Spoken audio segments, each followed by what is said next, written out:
with inventor Sandra Lupo. And Sandra, now we are going to learn how to use these fantastic cones. Yes. I love this bracelet idea. Thank you. We'll put it to good use. All right. So how do we get started with Kumihimo? Now, of course, we've done some Kumihimo on this show before, but just walk us through. Certainly. All right, Kumihimo is a braiding technique, and we have these wonderful foam boards that make it really easy for you to be able to do the braiding. You follow the package directions in terms of how you set up the board, but it comes like this, where there are lots of numbers and 4 dots, and I'll switch to this one, which shows you where I've placed the threads. And you always place on the opposite side of the 4 dots to start. Okay. Okay? And then I'll quickly move to one that is beaded. But let me show you first the beading process. You want to do 8 strands, just as you see on the board here. There are 8 strands on this board. 8 beaded strands. And the beads that I'm using are a 5/0 triangle. Okay, so you preload all of your strands before you get started. And I also add, and you need 8 of them, so they're all done up. I also, this is an option, but you can add an 8/0 bead to the beginning of your braiding and at the very end, so that your ends are a little more tapered. So you're going from a non-beaded braid to a 8/0 braid. Okay. Let's look at it on the back of this one so we can see your beads there. Let me show you here. You can see I have a bit of, maybe not even a 1/4 inch of braided without any beads. Then I move to 8/0s, and then that's about a 1/4 inch, and then here are the 5/0 triangles. Okay. So you go through that process. It gives you a little bit more of a taper, but again, it's optional. With these cones, you can certainly, because they're custom sized, you can certainly fit them in anyway, even if you don't use the 8/0s. All right. So here is the process. This is a work in progress. You can see that I keep the bobbins, try to keep them clear of each other so they don't tangle. What I'm going to do is decide which direction to go in. And when I do choose that direction, whether it be clockwise or counterclockwise, I stick with it. And a little hint for myself is I take a pencil and I create an arrow. That's a great tip, so you can remember which way. Exactly, because if you forget and you go in the wrong direction, you have to undo what you just did. So I'm in the process of bringing this thread to its other side so that they are equal, as you saw in the first board. All right, so I'm going to hike up a bead, and this little guy is going right underneath and between the 2 parallel threads. Then I bring him over to the opposite side where there was once 1 thread. Okay, now I have the same situation, back to 2 threads, and I move the board counterclockwise because my arrow tells me to do that. Right. I move it to the next quadrant. I bring up a bead. Again, I push it underneath and between the parallel, and then I bring it to this position. All right. Now, when I have 3 across, I know that I need to move that 3rd one and bring it up, place the bead under. So every time you're bringing your bead under the parallel cords. Exactly, and you always want to be back with 2 parallel cords in each quadrant, even though the numbers change. All right. And that's really the process. So you want to continue until you have created the beaded braid for the length that you need. For bracelet, if it be 6 inches, that'd be good. Then you add on your cones and your clasp and finish it off. Okay, yeah, so remembering that you have to factor that in. Yes. Here, I'll move this out of your way. Thank you. You're welcome. You can show us how we're going to get started on our bracelet. Sure. Okay, I'm going to just move this in a little bit for myself. Now this is a braid that is, this here has no beads on it, so it shows a finished braid. Yeah, Ready for my cones if that's the way we want to go.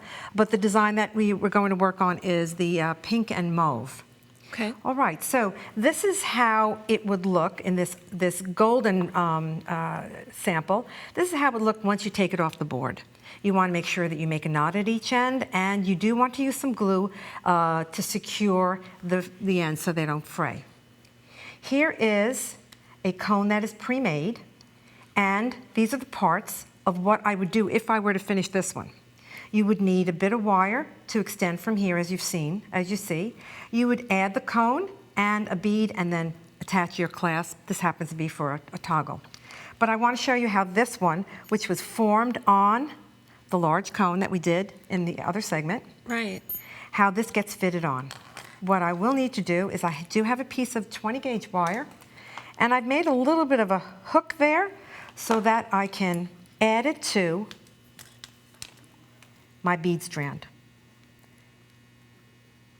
You always want to take wire and wrap it around so that you can get it into position to be able to put on the cone. Top it with a bead. I love those double coiled cones too. It really gives it a lot of texture.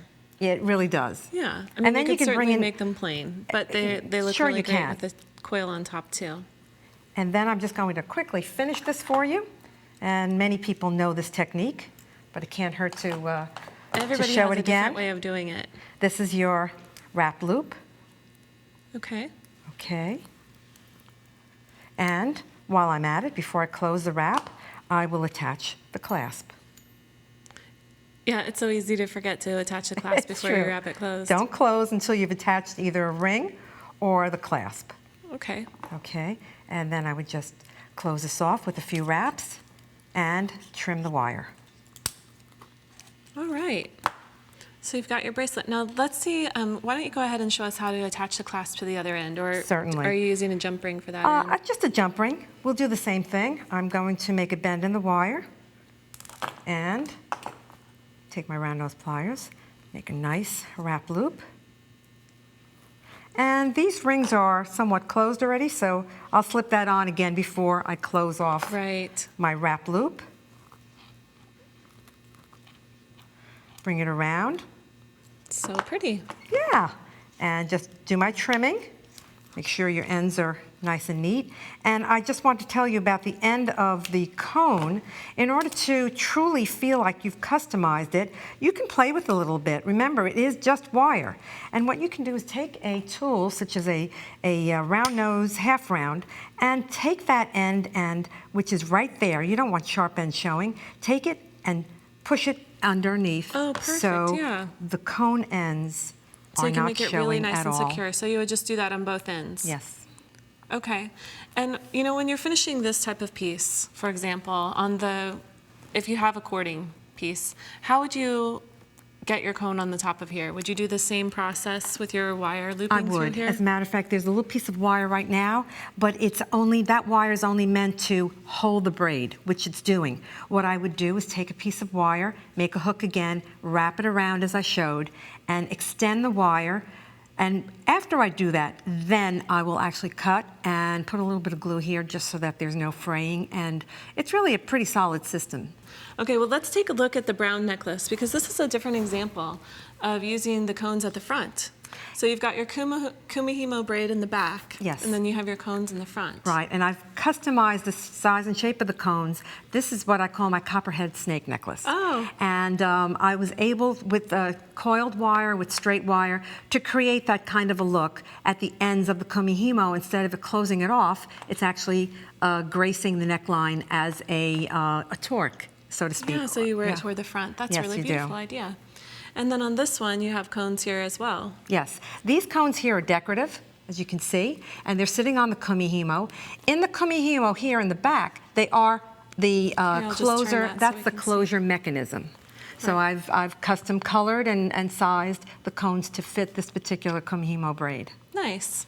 Now tell us a little bit about your ice cream cone earrings here. Well, the ice cream cone earrings are a wonderful thing because I don't eat ice cream unless it's in a cone, so it seemed natural to me to make ice cream cone earrings. Again, those are made on the mid-size mandrel, and you can top it with blueberry ice cream beads or strawberry, and it's a lot of fun to make. Yeah, and so rather than using it as even a topper or the end cap, you know, you have it there at the bottom. So Exactly. That's a totally So different use. For earring use, definitely very decorative. Let's take a look at your ring here too. This is pretty fantastic. Oh, I know. Everyone loves wearing that ring. That's fun. That is a stainless steel wire, but I wanted to soften the edges a little bit, so I added the pearls. That looks nice. And it's the same technique, except I obviously worked with maybe half of the of one of the cones. I didn't make a full 1-inch cone, but rather I cut it down to size before I even formed it. Oh, And so then I added the pearls and put it onto a kind of a cha-cha type of Yeah, it ring. looks great. Lots of rings to attach it to. Definitely. And we want to make sure that we also see your Christmas tree earrings here. Oh, of course. Well, we have to treat the season. So if you're not having ice cream, then you are you're in the holiday season. So That's right. These are actually these are the Christmas tree earrings, which is basically an inverted cone. All So right. have your colors ready of wire and have your beads to suit, and it's a fun thing.